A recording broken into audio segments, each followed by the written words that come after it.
Hi everyone, this is AFCRDTV and welcome to highlights of AFC Rushden Diamonds against Potters Bar Town from the Southern League Division 1 Central on Saturday afternoon.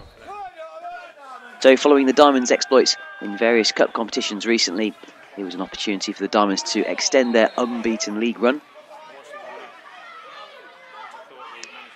And the first piece of action involved neat work from midfielder Chris Doyle for the visitors, which required Matt Finley to put wide. Before a moment of magic from Claudiu Hoban, an absolutely unstoppable free kick past Connor Sampson in the Potters Bar net to give the Diamonds a lead, that in the 39th minute. So after a rather stop-start first half, AFC Rushden Diamonds 1, Potters Bar Town 0.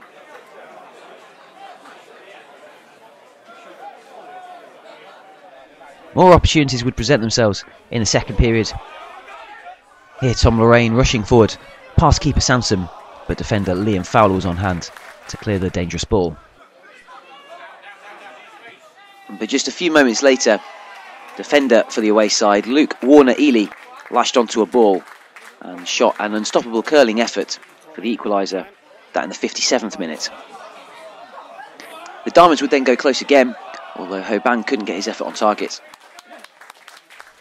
And then we had one of two debuts on the day, Andy Hall coming on to Courtney Herbert, and Hall would go on to have a pivotal contribution to this game.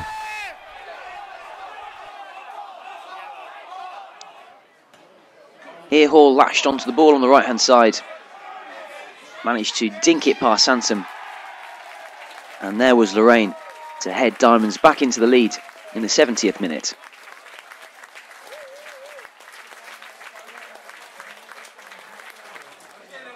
And in the very next attack, Hall was there again, a lofted cross, rebounded off the crossbar from Quigley's effort, and there was Lorraine again to bag his second and make the Diamonds lead 3-1 in the 73rd minute. But then Potters Bar would start to have a couple of opportunities of their own. Here striker Delgado with a shot just wide. That before Jerry Meyer was able to set up Dave Lawrence with neat Footwork. who Brad Harris rather took out for a fairly blatant penalty. And captain Gary Jones was able to reduce the arrears to 3-2 in the 89th minute. There's just enough time for a couple of hearts in mouths moments there.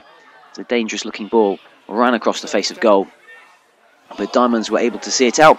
Full-time AFC Rushden Diamonds 3, Potters Bar Town 2.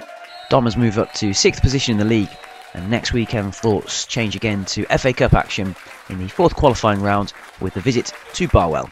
So I'm here at the Dog and Duck after today's Southern League Central League game against Potters Bar Town.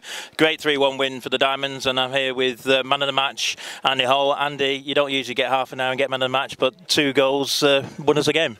Yeah, I mean, I was very surprised when it happened, but, you know, I'm just more interested in the team winning. I've came here obviously on a good run, and long may that continue. So let's talk about the game first. I didn't think we got started. I know you were on the bench there, but we weren't really in the game until a worldie from Claudio. Yeah, I mean, it was a good goal. I mean, we knew what we had to do. Went in at half-time, management said what they had to say, and obviously came out second half, and I think we played well for the first half hour. What did they say, or can't you repeat it? Can't repeat that.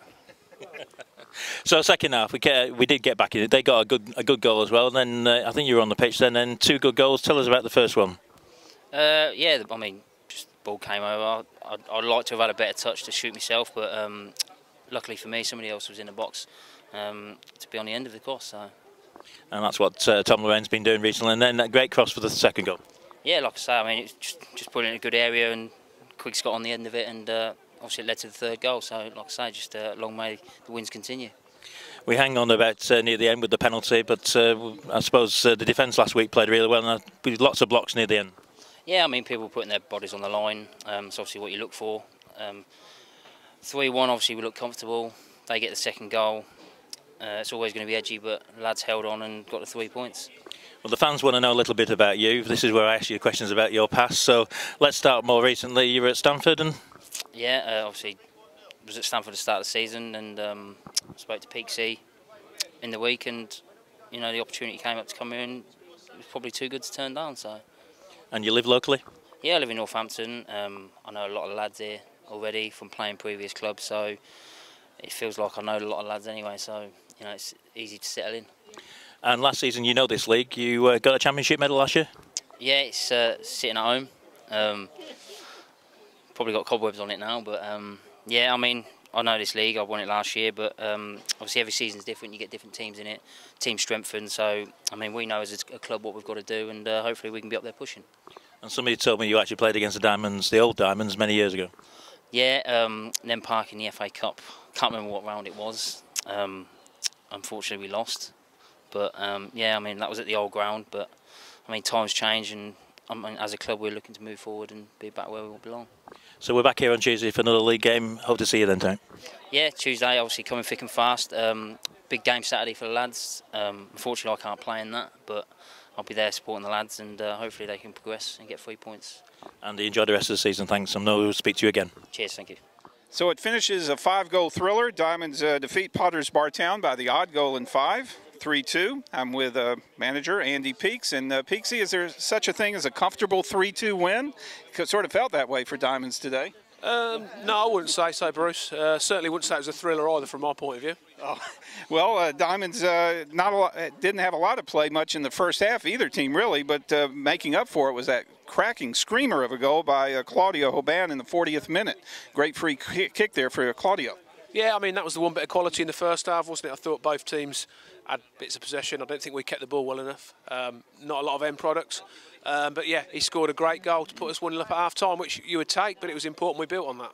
Well, welcome back, Claudio, for sure. Right at the beginning of the match, like the first 5 or 10 seconds, Sam Brown took a nasty tumble, but then was able to continue. Hopefully, Brownie's okay. Yeah, no, he's fine. It was a bit of a late one, wasn't it, early on? But yeah, he took it okay, and yeah, he's fit. He's fine. So on to the second half. They get an equalizer in the 57th minute, but Diamonds responded nicely with 2 quick goals. It almost put the game to bed, didn't it? Both goals by Tom Lorraine, but some nice work by new boy Andy Hall. Yeah, I thought we started the second half a lot better, actually. I was quite pleased with it. And then the one time they got on our half, they've scored a good goal, which again was a good strike. So puts him on the back foot, but I thought we reacted well. Andy's come off the bench, he's put 2 great crosses in, and we've scored 2 goals. So yeah, 3-1 should have been comfortable. Unfortunately, we took our foot off the pedal a little bit and let them back into the game. And then when they get one at 3-2, it makes it a nervous last 5 minutes. Yes, they score on a penalty kick by Gary Jones in the 89th minute. I didn't get to see much or make much of that play. Did you see where the penalty occurred? Yeah, I think it was a foul. I'm not sure who it was by, but I don't think there was a lot of people moaning about it or complaining, so I'm guessing it was a penalty. But for me, it was coming. We missed too many tackles, didn't keep the ball well enough, and instead of seeing the game out, we gave them a bit of incentive to get a goal, and it made it difficult. It was interesting the last few minutes and extra time at the end of the match. Even Finners, Matt Finley, I believe, got a yellow card. Was that for time wasting, or what was that about? Yeah, apparently it was time wasting, so that's how the referee saw it. So that's up to him. I wasn't convinced by that, but yeah, he got a yellow card, so such is life. But in the end, though, we do get the win and the 3 points, so all ends well. 3-2 to Diamonds. Yeah, no, delighted. I took 3 points this morning. We can play a lot better than that, but we showed some character. It's another 3 points towards where we want to be. So, yeah, I'm pleased at the end of the day. It's just important we learn from it, because when we drop our standards just 5%, it makes it a tough afternoon. And that's what we did at times today. When we're on a game, different ball game. Well, Andy, here we are now almost 3 months into the season. I would think overall, though, you're pleased with Diamonds' play, the chemistry of the team, a lot of veterans and some youthful players as well. Yeah, I'll let you tell them who the veterans are. I'll leave that for you in your next interview, Bruce. But yeah, no, we've got a good mix. We've got some good players. We're heading in the right direction. We're, where I want us to be this time. I'm delighted with where we are. But it's just important we learn. It's a good time to learn when you get away with winning 3-2. Which, if we hadn't got maximum points today, I think we'd have been disappointed based on the 90 minutes. However, you have to learn, and hopefully we will from today, and we'll take it to the next game. I think one of the strongest points of Diamond so far this season has been the depth of the team. That, when players are missing out with injury or for whatever reason, holiday and such, we have usually plenty of cover.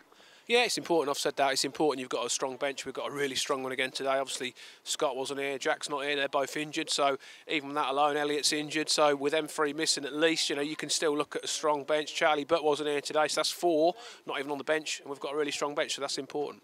Certainly is. Is there any word yet from the Southern League about the Kings Langley game, or is that still abandoned, or do we know yet any more on that? Absolutely no idea. I'm waiting to hear from the league or the FA. Well, all right, we'll let the powers to be to work on that one. But I guess your job now for sure is to get the team focused, not on the FA Cup, but on the next game, Tuesday night, Fleet Town here at the Dog and Duck. Yeah, I mean, the FA Cup game, that will take care of itself. They don't need to worry about that. They need to worry about Tuesday night against Fleet. That's another game. We're looking for 3 points to really consolidate a position. So, yeah, the FA Cup, that'll you know, we'll pick a team on that based nearer the time. We'll worry about it nearer the time. You know, obviously had Barwell watched. That's for me to worry about. The players need to worry about Tuesday and getting 3 points and making sure they're then in the team for the FA Cup. Well, very good, Andy. Good luck Tuesday night. Thank you.